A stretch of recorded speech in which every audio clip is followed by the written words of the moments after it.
అందరికీ నమస్తే. నేను మీ స్వర్ణ. Welcome back to making with స్వర్ణ.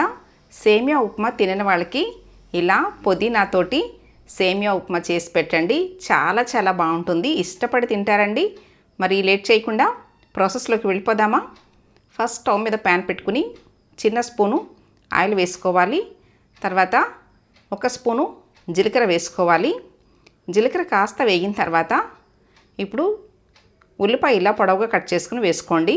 చిన్న సైజు ఉల్లిపాయ సరిపోతుంది. ఉల్లిపాయ కాస్త మగ్గిన తర్వాత ఇప్పుడు చెక్కు తీసిన ఇంచు అల్లం ముక్క ఇలా కట్ చేసుకోవాలి. తర్వాత అలాగే పొట్టు తీసుకున్న 4 వెల్లుల్లి రెమ్మలు వేసుకోవాలి. ఇవి ఎక్కువసేపు వేయించకూడదండి. జస్ట్ 1 నిమిషం పాటు వేయించితే సరిపోతుంది. ఇప్పుడు ఇందులో కప్పు పుదీనా వేసుకోవాలి. తర్వాత పావు కప్పు కొత్తిమీర వేసుకోవాలి.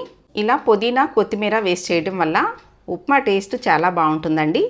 అలాగే ఫ్లేవర్ కూడా చాలా బాగుంటుంది. కాడలతో సహా వేసుకోవచ్చండి, ఎందుకంటే మిక్సీ పడతాం కాబట్టి కాడలతో సహా వేసేసుకోవచ్చు. చల్లారిన తర్వాత మిక్సీ జార్లో వేసుకుని మెత్తగా మిక్సీ పట్టుకోవాలి. ఇప్పుడు స్టవ్ మీద వేరే ప్యాన్ పెట్టుకుని ప్యాన్లో 4 కప్పులు నీళ్లు పోసుకోవాలి. ఏ కప్పుతో అయితే మనం సేమియా తీసుకుంటామో అదే కప్పుతోటి 4 కప్పులు నీళ్లు పోసుకోవాలి.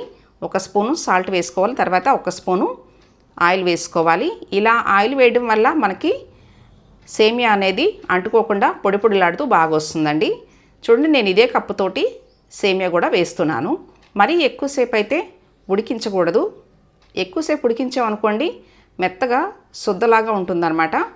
అందుకని మీకు నేను చూపిస్తున్నాను చూడండి. ఈ విధంగా సేమియా ఉడికితే సరిపోతుందండి. ఇప్పుడు స్ట్రైనర్లో వేసేసుకోవాలి, లేదంటే మెత్తగా అవుతుంది. నెక్స్ట్ చల్లారిన కొత్తిమీర, పుదీనా, ఉల్లిపాయలు మిక్సీ జార్లో వేసుకుని మెత్తగా మిక్సీ పట్టుకుని పక్కన పెట్టేసుకోవాలి. మూత పెట్టుకోండి. తర్వాత స్టవ్ మీద వేరే ప్యాన్ పెట్టి ప్యాన్లో 2 స్పూన్లు ఆయిల్ పోసుకోవాలి. ఆయిల్ హీట్ అయిన తర్వాత పావు కప్పు వేరుశెనగ గుళ్ళు వేసుకోవాలి. స్టవ్ మీడియంలో పెట్టుకుని వేయించుకోండి, అప్పుడే లోపల వరకు మంచిగా వేగుతాయి. తర్వాత 1 స్పూను మినపగుళ్ళు వేసుకోవాలి. నా దగ్గర మినపప్పు లేదండి, అందుకే మినపగుళ్ళు వేశాను. ఇబ్బంది ఏం లేదు, బాగుంటుంది. చూడండి, ఈ విధంగా వేయించుకున్న తర్వాత ఇప్పుడు 1 స్పూను ఆవాలు వేసుకోవాలి. ఆవాలు కూడా చిట్పటమన్న తర్వాత ఇప్పుడు పొడవుగా కట్ చేసుకున్న 2 పచ్చిమిర్చి వేసుకోవాలి. మనం కొత్తిమీర పుదీనాతోటి పచ్చిమిర్చి వేయొచ్చు కానండి, మరి కొంచెం స్పైసీగా ఉంటుంది, అందుకని ఇలా కట్ చేసి వేసుకుంటే సరిపోతుంది. 4-5 జీడిపప్పు పలుకులు వేసుకోవాలి. ఆప్షనల్ అండి, ఉంటే వేసుకోండి, లేదంటే స్కిప్ చేసేయచ్చు.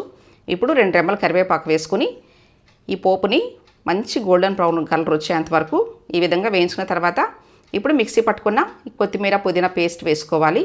ఆల్రెడీ వేయించాం కాబట్టి ఎక్కువసేపు వేయించాల్సిన అవసరం లేదండి. జస్ట్ 2-3 నిమిషాలు వేయించుకుంటే సరిపోతుంది. చూడండి, ఈ విధంగా వేగిన తర్వాత ఇప్పుడు ఉడికించి పక్కన పెట్టుకున్న సేమియా వేసుకోవాలి. సేమియా ఉడికించేటప్పుడు 1 స్పూన్ ఆయిల్ వేసి ఉడికించడం వల్ల ఇలా పొడి పొడిలాడుతూ వస్తుందన్నమాట. రెగ్యులర్గా చేసే సేమియా ఉప్మా కంటే కూడా ఈ ఉప్మా చాలా బాగుంటుందండి. ఇప్పుడు పుదీనా కొత్తిమీర పేస్టు సేమియాకి పట్టేలాగా బాగా కలుపుకోవాలి. చాలా సింపుల్గా చేసుకోవచ్చండి. డిఫరెంట్ టేస్ట్లో చాలా బాగుంటుంది. మీకు నచ్చితే 1 స్పూను లాస్ట్లో నెయ్యి వేసుకుని కలుపుకోండి, చాలా బాగుంటుంది. ఇంతేనండి, చాలా సింపుల్గా చేసేసుకోవచ్చు. మీరు కూడా తప్పకుండా ట్రై చేసి మీకు ఎలా వచ్చిందో నాకు కామెంట్ చేయండి. నేను చేసి చూపించిన పుదీనా సేమియా ఉప్మా మీకు నచ్చినట్లయితే ఈ వీడియోని తప్పకుండా లైక్ చేయండి.